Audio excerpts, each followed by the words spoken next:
mi posgrado acá. En este momento me desempeño en un área de formación docente desde el punto de vista de apoyo a la docencia. Entonces, como bien decía Marcelo, señalar primero cuáles son estos ejes del proceso de renovación curricular. Pero antes de empezar con la temática, quiero comentarles una experiencia que viví yo cuando era alumna de acá. Siempre los estudiantes de pedagogía somos convocados a ser examinadores CINCE, esta prueba sector nacional, que ahora ya ha transitado no tan solo ser de cuarto básico, sino que cuarto, octavo, segundo y creo que en todos los niveles.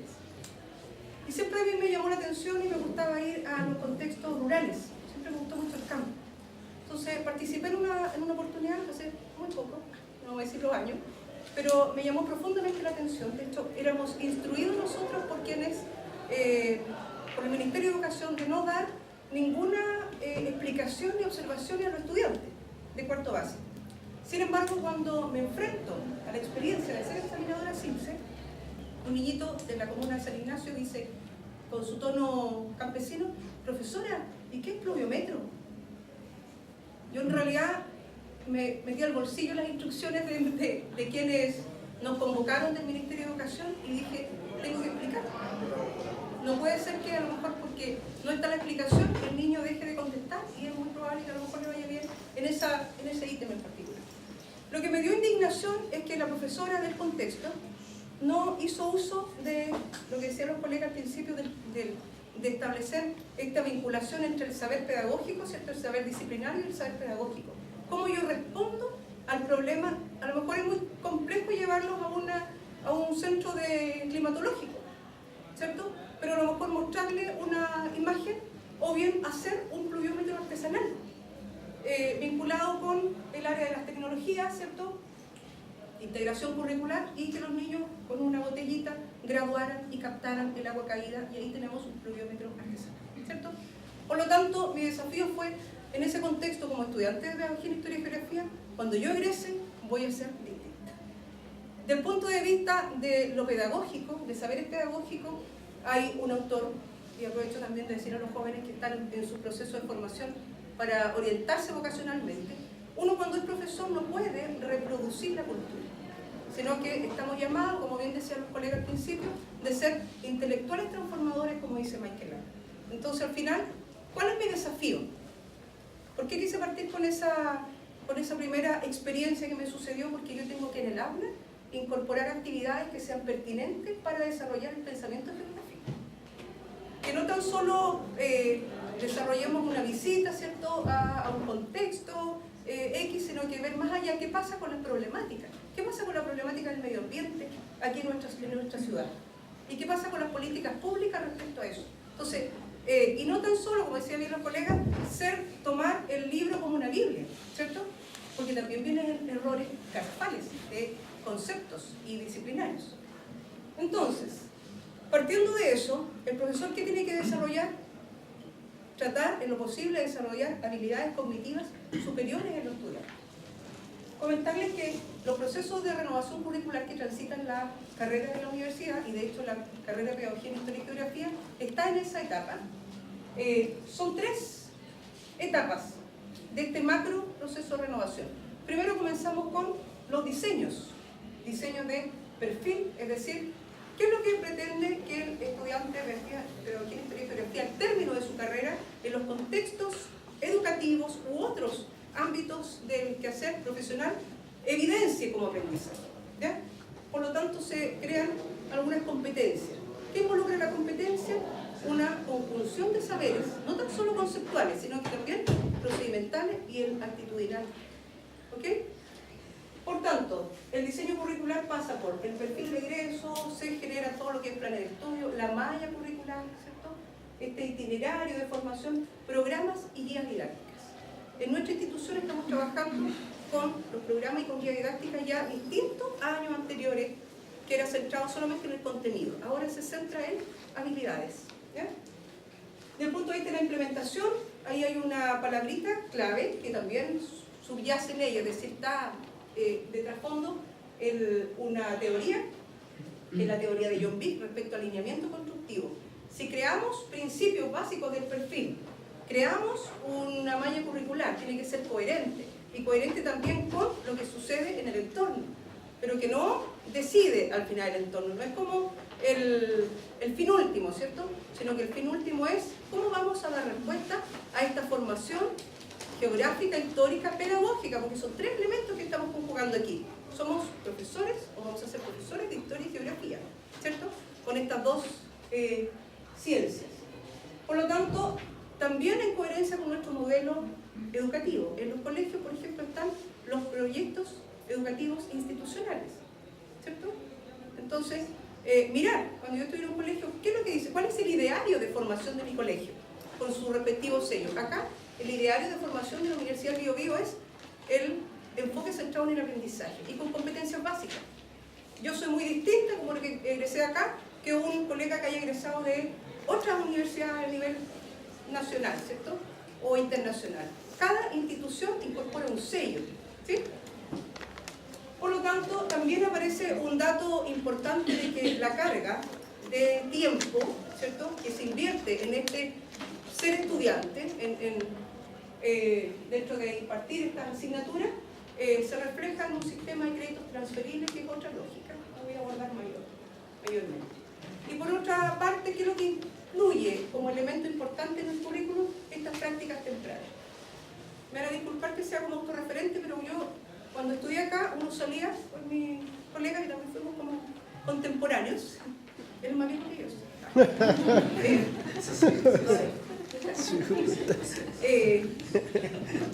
¿Qué sucedía? Uno salía recién al campo laboral a enfrentarse con los estudiantes en cuarto año. De hecho, yo tuve como una cierta complicación allí, porque no me gustó el sistema donde fui. No voy a nombrar colegio, porque era muy impersonal. Por lo tanto, mi primer rechazo. Pero yo amaba la pedagogía, por lo tanto, primó más el tema de la vocación por sobre esa adversidad que se me presentó en ese momento de mi vida, ¿ya? Por lo tanto, ¿qué es lo que pretende la Comisión Nacional de Acreditación? ¿Escuchaban ustedes que todas las instituciones ahora están siendo acreditadas?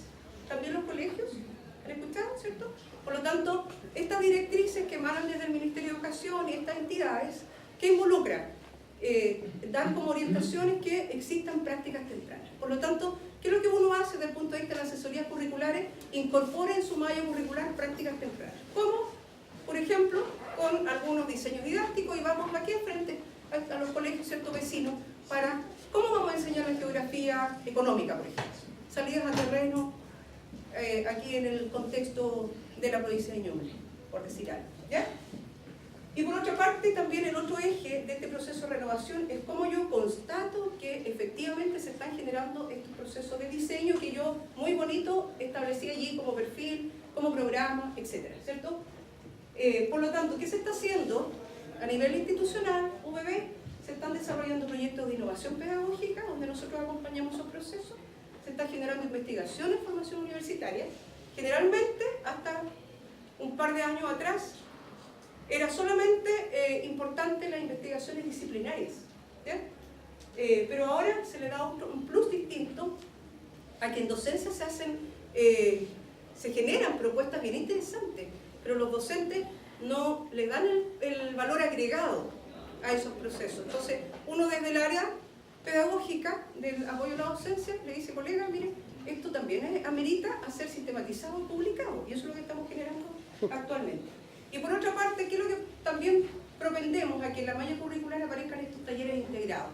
Como decían bien los colegas, no me interesa el dato por el dato, no es el contenido per se, sino que el contenido más una mirada interdisciplinaria. Y esa es la forma como nosotros debiéramos ser formados, ¿cierto? En lo posible, interdisciplinariamente, para resolver una problemática, por ejemplo, ambiental o de otro tipo. ¿Qué pasa, por ejemplo, ahora en nuestro contexto territorial, que bien decían los colegas, el tema del sujeto con el entorno? ¿Qué pasa con la fragmentación de espacios en Chillán? ¿Qué pasa con, después, post-terremotos? No sé si se han fijado ustedes, pero llegó mucha gente de otras comunas. Y es cosa de ver el aumento de parque automotriz, por ejemplo, aumento de lo que es las inmobiliarias. Yo siempre le decía a mis estudiantes cuando estuve en contextos de colegio, miren, por favor, la franja litoral. ¿Qué pasa con las empresas inmobiliarias que han deteriorado ese recurso, ¿cierto?, natural?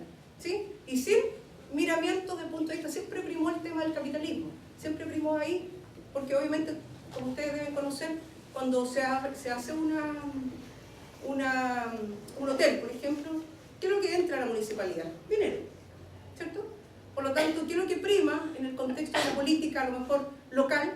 ¿Qué crecen? Proyectos inmobiliarios, pero en desmedro de los espacios geográficos. Entonces esa es la mirada que yo siempre le daba a mis estudiantes de secundaria. Miremos, pero con ojos geográficos.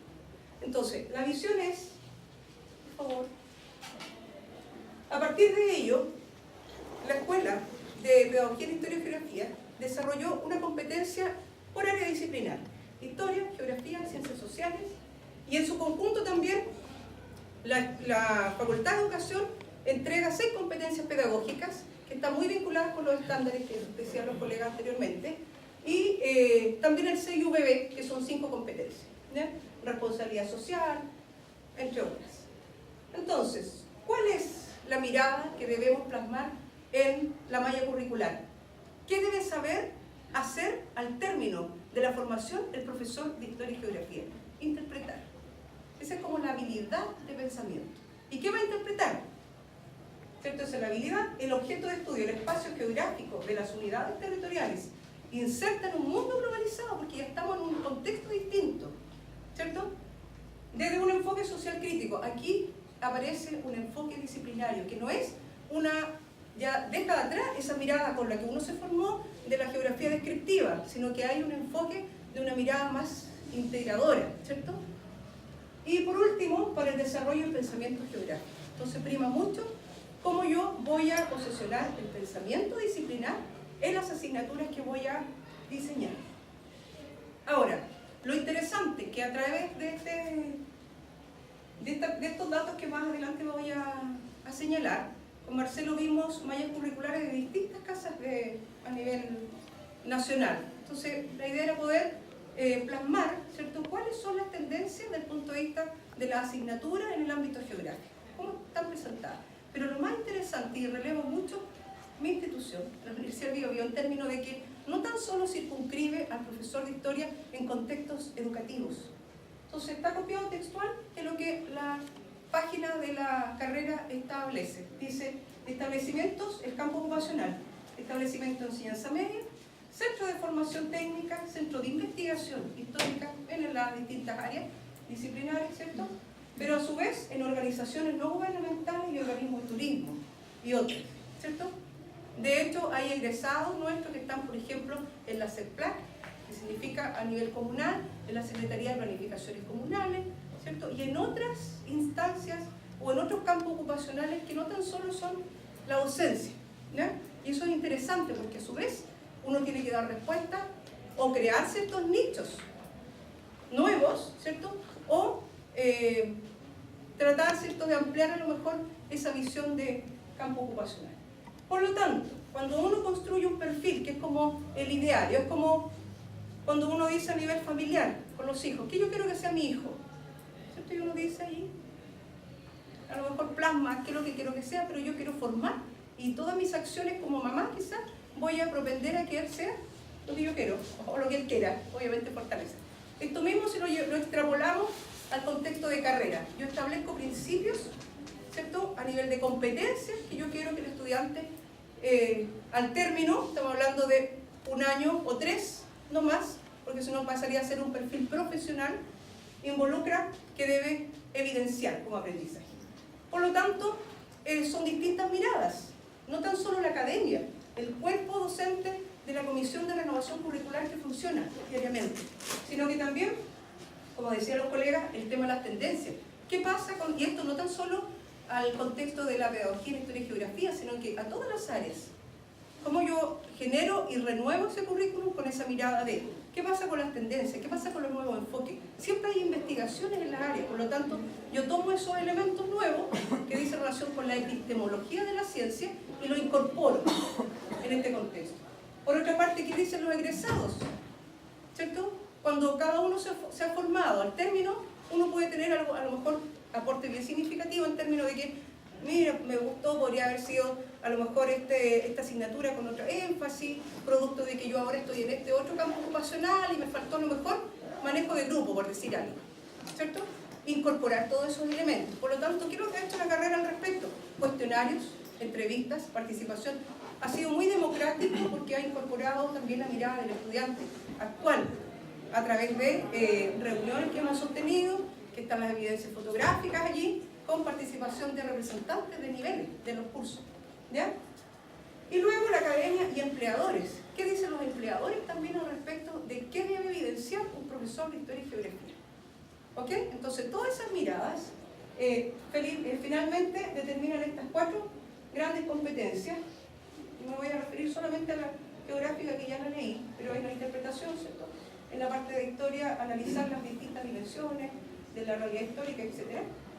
Ahora, ¿cómo se fue generando, además de estos actores, de estas fuentes? Me voy a traer un poquito para acá para hacer referencia a esto. Estos son síntesis de todos los documentos oficiales que la Comisión ha revisado para poder levantar la información y declarar cuáles son las competencias que el docente tiene que evidenciar. Por ejemplo, una de ellas es qué pasa con los programas internos, ¿cierto? El modelo educativo, los perfiles de ingreso de otras instituciones también, ¿ya? El marco de la buena enseñanza, es decir, directrices educativas ministeriales y los estándares, la Comisión Nacional de Acreditación, etc. Y otros, ¿ya? Y finalmente aparece este análisis que hicimos con distintas mallas curriculares de otras instituciones, 2 o 3 instituciones abarcando todo el territorio nacional, donde cuál es la frecuencia, digamos, de nombres. Y obviamente el nombre de la asignatura involucra un enfoque también detrás. Hay introducción a la geografía, técnicas para trabajos prácticos en geografía, sí, cierto sistema de información geográfica. Esto es importante porque también la mirada tecnológica, como mostraba Felipe, es importante incluirla, sobre todo ahora, el contexto educativo. ¿Qué hacen los jóvenes? Yo tengo un hijo de diario, está todo el día con su, ¿cómo se llama esta cosa? WhatsApp. Ya, pero si nosotros integramos eso como quehacer pedagógico, también es interesante, pero a su vez dentro de la disciplina también hay avances tecnológicos. Yo no manejo el dato, pero mis colegas me podrán decir que existe, por ejemplo, cierto software, ciertos programas computacionales para a lo mejor mapeo, ¿sí? Y que en nuestra formación no estaban, porque uno empezó en la década de los 90, entonces recién venía entrando a internet cuando uno se formó. Entonces también la tendencia desde el punto de vista de la tecnología hay que incorporarla en estos procesos de rediseño curricular, ¿ya? Y ojo, porque también hay un contexto de problemática mundial que también tiene que ser incorporado. ¿Qué pasa con el tema de la geografía ambiental? ¿Qué pasa con este itinerario formativo? Debe dar cuenta de que el estudiante o el futuro profesor de historia y geografía puede resolver estas problemáticas, ¿cierto? O instalar, formar en definitiva el pensamiento en los estudiantes para que seamos actores, ¿cierto?, más críticos del quehacer. Entonces, aparece un pool de asignaturas para desarrollar esta ciencia geográfica en las mallas curriculares. También hay método y técnica de investigación. Por favor. Y ojo con esto porque nosotros institucionalmente ya no es la mirada desde la academia, esa visión academicista, que el docente, ¿cierto?, se para acá adelante y uno va escribiendo atrás, ¿cierto?, hasta los suspiros. Yo escribí hasta los suspiros, sino que tratar en lo posible de diseñar la asignatura de tal forma de centrarse en las habilidades del pensamiento que yo quiero formar. ¿Qué actividades me van a permitir? ¿Qué metodología me van a permitir que el estudiante sea crítico, por ejemplo? Yo no puedo formar un estudiante crítico si estoy acá adelante, siempre exponiendo yo, ¿sí? Por lo tanto, yo ahí integro metodología activa, ¿cierto?, el tema del pensamiento creativo que planteaba al principio Felipe, ¿cierto? Por lo tanto, estos son los 2 instrumentos institucionales para poder hacer la bajada al aula del modelo educativo. Y la guía didáctica. Ya no está tan solo el tema de esos momentos de la clase, inicio, desarrollo, cierre, sino que se le incorpora otro elemento más, que son más bien vinculados a actividades que sean pertinentes para cada momento. Incorporar qué pasa, qué saben los estudiantes, cuáles son los aprendizajes previos. uno cuando fue formado en realidad no importaba mucho el tema de aprendizaje previo, ¿sí? Porque uno se iba a, más bien, a nutrir de lo que sabían los docentes, ¿cierto? ¿Sí? Ahora es importante, desde las teorías, del enfoque centrado en el aprendizaje, qué sabe el estudiante, y a partir de eso yo voy a ir construyendo, y ambos vamos co-construyendo el conocimiento, ¿ok?